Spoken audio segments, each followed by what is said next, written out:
അതായത്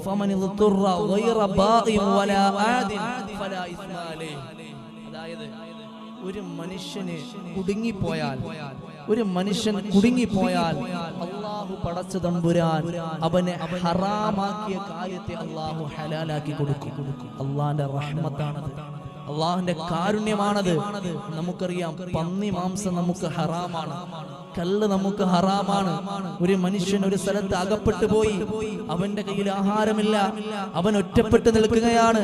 അവന് പന്നി മാംസമല്ലാതെ, ഈ കള്ളല്ലാതെ അവന്റെ ജീവൻ നിലനിർത്താൻ മറ്റൊന്നുമില്ല എങ്കിൽ അവന് അതുവരെ ഹറാമാക്കിയ ആ പന്നിയുടെ മാംസവും ഈ കള്ളും അവന്റെ ജീവൻ നിലനിർത്താൻ ആവശ്യമായ തോതിൽ ഹലാലാക്കി കൊടുക്കും.